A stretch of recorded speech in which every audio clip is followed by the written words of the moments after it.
Assalamualaikum warahmatullahi wabarakatuh. Bismillahirrahmanirrahim.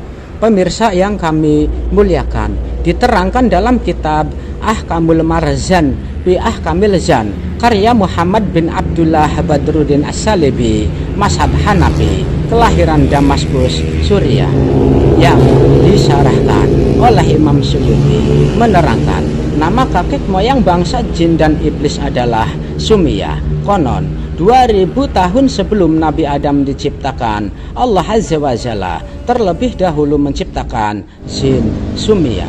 Dan menurut kitab tersebut, iblis bukanlah jin yang diciptakan, ia adalah anak cucu dan keturunannya. Dalam kisah lain, kakek moyang bangsa jin dan iblis disebut juga dengan nama Abu Ja'an. Allah telah menciptakan kakek moyang jin dan iblis dari api yang menyala. Dikisahkan setelah Allah menciptakan jin Abu Ja'an, lalu Allah Azza wa Jalla berkata kepadanya, "Dengan apa kamu meminta kepadaku wahai Abu Ja'an?" Abu Ja'an menjawab, "Dengan kasih sayang engkau terhadap hambanya ya Allah, maka diri hamba pun akan berkasih sayang dengan keturunan hamba," kata Abu Ja'an. Lalu Allah yang Maha Rahman dan Rahim berkata, "Apa yang kau minta dariku Abu Ja'an? Apakah kamu tahu bahwasanya kamu baru saja aku ciptakan dari sejenis api, yaitu tubuhmu dari inti api dan ruhmu dari cahaya, karena setiap ruh yang bernyawa aku ciptakan dari cahaya dari sisiku." Abu Ja'an menjawab, "Terima kasih ya Tuhanku yang selalu hamba agungkan. Hamba meminta tubuh hamba tidak bisa dilihat oleh seluruh makhluk kecuali yang engkau kehendaki saja yang bisa melihat hamba dan keturunan hamba."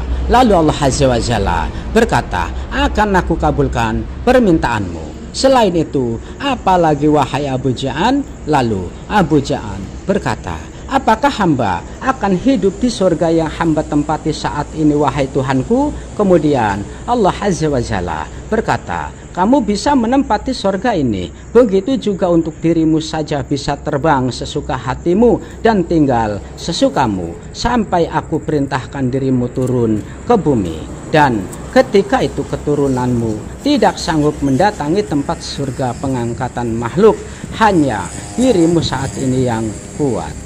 Setelah kamu menyentuh tanah di bumi, maka kamu menjadi makhluk bumi dan kamu pun akan membuat keturunan dan mati di bumi. Namun hanya kamu yang bisa terbang di langit dunia ketika tinggal di bumi. Langit dunia adalah tata surya, seluruh pelosok jagat raya ini, dan singgasana Allah berada di luar tata surya yang berada di tempat kosong, tidak ada benda apapun. Itulah disebut sebagai arasnya Allah, karena tempatnya sangat tinggi, tidak ada makhluk yang bisa ke sana kecuali yang dikehendaki oleh Allah sendiri, karena Allah Maha Kuasa atas segalanya.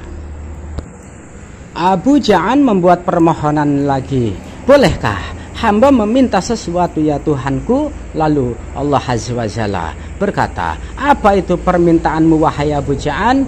Jin Abu Ja'an memohon, "Jika hamba engkau angkat sebagai pemimpin seluruh makhluk di bumi pada masa hamba, maka hamba meminta salah satu keturunan hamba nantinya yang bernama Azazil, agar Allah berkenan dia tinggal di sorga pengangkatan makhluk, dan jadikanlah dirinya menggantikan hamba, dan berilah kecerdasannya seperti yang hamba punya saat ini." Lalu Allah Azza wa Jalla berkata, "Baiklah, jika nanti Azazil lahir di bumi, maka aku akan angkat dia di sisiku dan akan aku beri hikmah dari ilmuku, sehingga ia pun pandai, kekuatannya seperti penghuni pertama, dan kecerdasannya melebihi makhluk yang nanti aku ciptakan."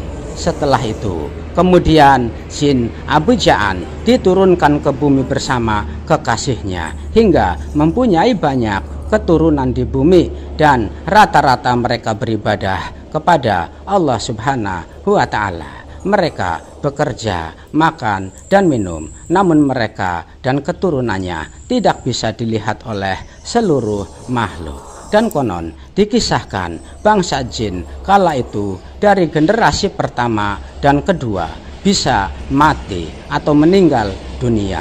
Menurut kitab Ahkamul Marzan bi Ahkamil Zan pernah mengadakan perjanjian antara kakek moyang jin dengan Allah Azza wa Jalla. Kakek moyang jin memohon apabila di antara kami ada yang mati atau wafat, maka jenazahnya langsung dibawa ke bintang Surya, atau bahasa sekarang disebut dengan Surya. Sekian, terima kasih. Wallahu a'lam bishawab. Wahir kalam. Billahi taufiq wal hidayah. Wassalamualaikum warahmatullahi wabarakatuh.